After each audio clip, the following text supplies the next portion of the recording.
کیا آپ کے پاس کوئی ایسا کرنسی نوٹ موجود ہے جو جل چکا ہو، پھٹ چکا ہو یا دو حصوں میں تقسیم ہو چکا ہو؟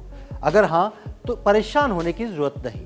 آپ کا جلا ہوا یا پھٹا ہوا کرنسی نوٹ کسی بھی بینک سے بآسانی تبدیل ہو سکتا ہے، لیکن اس کے لیے کچھ شرائط لاگو ہوتی ہیں اور ایک خاص طریقہ کار ہے۔ آئیے آپ کو وہ شرائط اور طریقہ کار کے بارے میں تفصیل سے بتاتے ہیں۔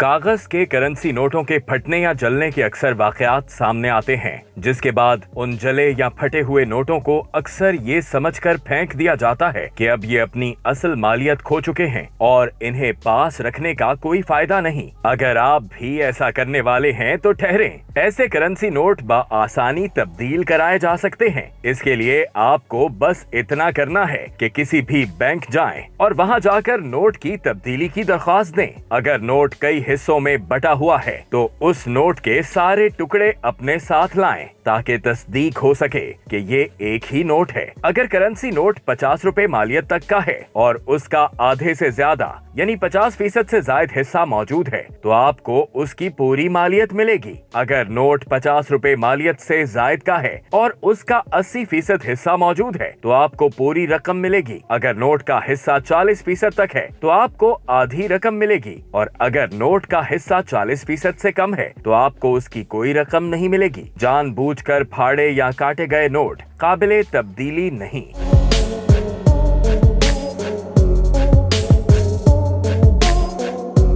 اب آپ کو کسی بھی کرنسی نوٹ کی تبدیلی کے لیے سب سے پہلے یہ کرنا ہے کہ اپنا اصل شناختی کارڈ، بینک کا IBAN، اپنا موبائل نمبر اور ای میل اگر ہوں تو لے کر کسی بھی بینک چلے جائیں۔ بینک میں آپ کو نوٹ کی تبدیلی کے لیے ایک درخواست فارم دیا جائے گا۔ درخواست فارم بھرنے کے ساتھ ساتھ کرنسی نوٹ کی پچھلی طرف اپنا نام اور CNIC نمبر لکھیں اور ساتھ دستخط بھی کریں۔ اس کے بعد اپنے شناختی کارڈ کی فوٹو کاپی کے ساتھ پھٹا یا جلا ہوا نوٹ کاؤنٹر پر جمع کرائیں۔ کاؤنٹر پر موجود شخص سب سے پہلے یہ چیک کرے گا کہ آیا نوٹ اصل ہے یا نہیں۔ تصدیق کے بعد کاؤنٹر آفیسر کمپیوٹر میں ڈیٹا درج کرنے کے بعد آپ کو ایک رسید جاری کرے گا۔ نوٹ کی ابتدائی وصولی کے بعد وہاں سے معاملہ اگلے دن کی کارروائی کے لیے چلا جائے گا۔ ون ونڈو یعنی فوری ادائیگی کی سہولت ختم ہو چکی ہے۔ مخصوص حکام مل کر پھٹے یا جلے ہوئے کرنسی نوٹ کا معائنہ کریں گے اور ایک فارم L2 پر نوٹ کی حالت لکھیں گے۔ پاس ہونے والے نوٹ اور رد شدہ نوٹ